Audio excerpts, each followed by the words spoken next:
تو یہ بات آزمائش شدہ استغفار کریں گے آپ کا مسئلہ حل ہوگا۔ جو کوئی عمر میں اضافہ چاہتا ہے، جو کوئی رزق میں اضافہ چاہتا ہے،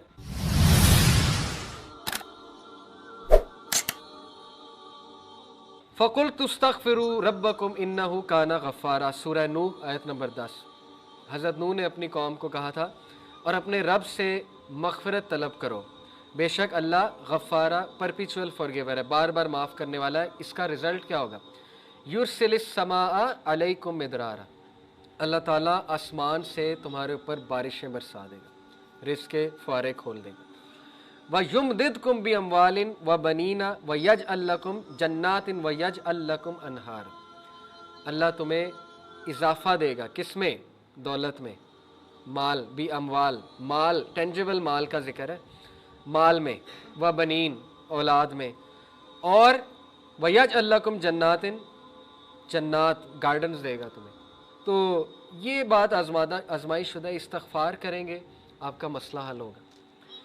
امام احمد بن حنبل کا واقعہ ہے، ایک شہر گئے، مسجد میں انٹر ہوئے، ظاہر ہے تب تصاویر نہیں ہوتی تھی، اس کو نہیں پتہ تھا خادم مسجد کو یہ کون شخص ہے، سیلیبریٹی تھے اس دور کے، نکال دیا مسجد سے، نکلو یہاں سے۔ اب وہ حنبل تھے، بتایا بھی نہیں میں کون ہوں، بڑا دکھ ہوا انہیں۔ بہرحال سیڑھیوں پر بیٹھے ہوئے ایک بریڈ میکر تھا، اس نے کہا کہ یہ شخص پتہ نہیں بیچارہ کون ہے، اس نے کہا اچھا آؤ میرے ہاں رات گزار لو۔ چلے گئے، دیکھا کہ وہ استغفار بہت کر رہا ہے، بریڈ بناتے ہوئے، روٹی بناتے ہوئے۔ پوچھا کہ آپ بڑا استغفار کرتے ہیں؟ تو کہا کہ میں نے سنا ہے کہ استغفار کرنے سے اللہ وہ خواہش پوری کرتا ہے، دعا قبول ہوتی ہے۔ بڑا خوش ہوئے، شخص نالجیبل ہے، کہتے اچھا کیا خواہش ہے؟ کہتا میں امام احمد بن حنبل سے ملنا چاہتا ہوں۔ تو احمد بن حنبل جو ہے وہ کہتے ہیں کہ کیا بات ہے، رونے لگ گئے اور کہا کہ دیکھو کیسے اللہ مجھے یہاں پہ تمہارے در پہ لے آیا۔ بہت سے واقعات ہیں، میں نے آپ کو ایک سنایا۔ بہرحال کنفرم بات ہے، استغفار کو عادت بنا لیں، ہر نماز کے بعد 20 بار فوکس استغفار، غافل نہیں، غافل استغفار نہیں، فوکس استغفار۔ توبہ کریں، بہت سے یوتھ نکلنا چاہتے ہیں گناہوں سے، نہیں نکل پا رہے ہوتے، میں سمجھتا ہوں ان کی توبہ سنسیئر نہیں ہوتی، کہیں نہ کہیں جو ہے ان کے ذہن میں ہوتا ہے کہ پھر کر دیں گے۔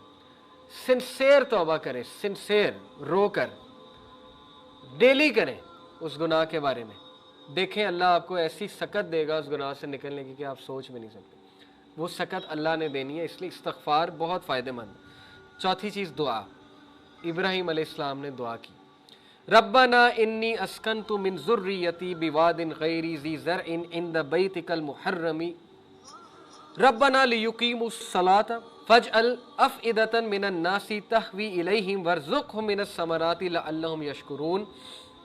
اے میرے رب، I have settled some of my descendants in an uncultivated valley near your sacred house۔ میں نے اپنے ڈسینڈنٹس کو آپ کے ایک ایسی ویلی میں آباد کیا جو انکلٹیویٹڈ ہے، بنجر ہے۔ تو دعا کی، رزق کی، کیا؟ اے اللہ، تاکہ واسطہ بھی دیا، دعا کون سی اچھی ہے جس میں کو اللہ کو واسطہ دیا جائے، نیکی کا واسطہ کیا دیا؟ تاکہ اے اللہ وہ آپ کی یاد دہانی کریں، نماز اسٹیبلش کریں۔ یہ ایک خوبصورت دعا ہے، دعا کا فلسفہ اس میں چھپا ہے۔ دعا وہ اچھی ہوتی ہے جس میں کو اللہ کو وسیلہ پکڑا جائے، ناموں کا وسیلہ، اے اللہ تو رازق ہے، اے اللہ تو راستے کھولنے والا ہے، جو بھی اللہ کے نام ہے، یا نیک اعمال کا وسیلہ دیا جا سکتا ہے کہ اللہ میں اس کے بدلے یہ کروں گا۔ جو کوئی عمر میں اضافہ چاہتا ہے، جو کوئی رزق میں اضافہ چاہتا ہے، وہ اپنے ریلیشن شپ سے بہت اچھے تعلقات رکھے، انوائٹ کرے انہیں اپنے گھر، کھلائے اور با مقصد دعوت کرے، کچھ اچھی بات بھی بتائے۔ یہ نہیں کہ بہت ٹریڈیشنل درس ہو جائے، ہر بار اچھی محفل ہو جائے، اچھی بات ہو جائے، ان کی تربیت بھی ہوگی، اللہ بھی راضی ہوگا، اور آپ اپنے رشتہ داروں سے اچھے سلوک بھی کر رہے ہیں۔ ایسے رشتہ داروں کو ٹریک آؤٹ کر لیں جو مصیبت میں، پرابلم میں، ان کی مدد کریں۔ مدد صرف پیسہ نہیں ہوتی، ان کو جا کے ان کے مسئلے حل کرائیں، ان کے کندھے پہ ہاتھ رکھیں، وغیرہ وغیرہ، اس سے رزق بڑھتا ہے۔ اور 7 ہے گریٹفلنس، سورہ ابراہیم ہے،